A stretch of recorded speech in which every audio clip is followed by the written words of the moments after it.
वैष्णवी मृत्यू प्रकरणातली ही अपडेट आहे।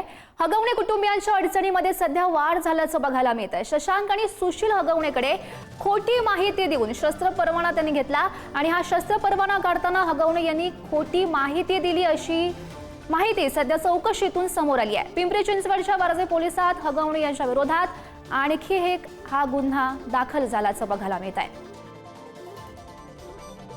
शशांक आणि सुशील हगवणे या दोघांकडे खोटी माहिती देऊन त्यांनी शस्त्र परवाना घेतला होता अशी माहिती सध्या समोर येते आहे। शशांक आणि सुशील हगवणे यांना गन लायसन्स त्यांच्या मामांमुळे म्हणजे आयजी जलिंदर सुपेकर यांच्यामुळे मिळालं। त्यांच्या जीविताला कुठल्याही प्रकारचा धोका नव्हता, तरीही त्यांना गन लायसन्स देणं हा गुन्हा आहे। त्यांचा पत्ता जो आहे तो पुणे ग्रामीण मधला होता, तो पुणे अर्बन मध्ये दाखवला गेला, पण मामांना पूर्ण कल्पना असून कदाचित त्यांच्याच गायडन्सनी त्यांनी ते करून घेतलंय।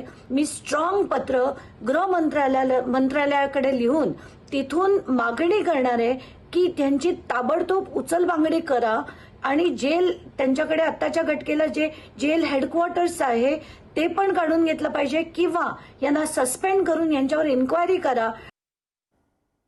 आणि या संदर्भात अधिकची माहिती जाणून घेऊयात। आमचे प्रतिनिधी तुषार झरेकर सध्या आपल्यासोबत आहेत।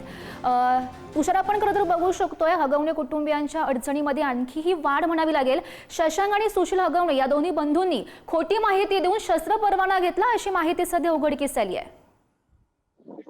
नक्कीच या संपूर्ण प्रकरणामध्ये जर आपण पाहिलं तर सुशील आणि शशांक या दोनही बंधूंनी खरं तर आपल्याला शस्त्र मिळावं यासाठी पुणे ग्रामीण पोलिसांकडे याआधी अर्ज केला होता, मात्र त्यांनी फेटाळल्यानंतर हा संपूर्ण जो अर्ज आहे त्यांनी पुणे शहर पोलिसांकडे केला आणि शहर पोलिसांकडे केल्यानंतर त्यांना खरं तर शस्त्र परवाना मिळाला।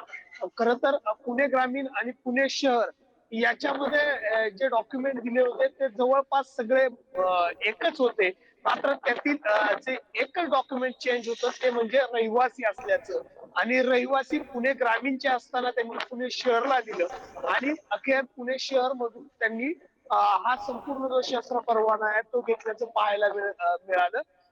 अखेर आता त्यांच्या विरोधामध्ये जर आपण पाहिलं तर पुणे शहर पोलिसांकडनं खरं तर कारवाई केली जाणार आहे असं सांगितलं जात आहे।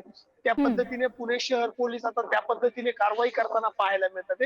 मात्र या संपूर्ण प्रकरणामध्ये वैष्णवी मृत्यू प्रकरणामध्ये जर आपण पाहिलं तर हगवण्यांचे जे पाय आहेत ते खरं तर आता खोलात जाताना पाहायला मिळतात।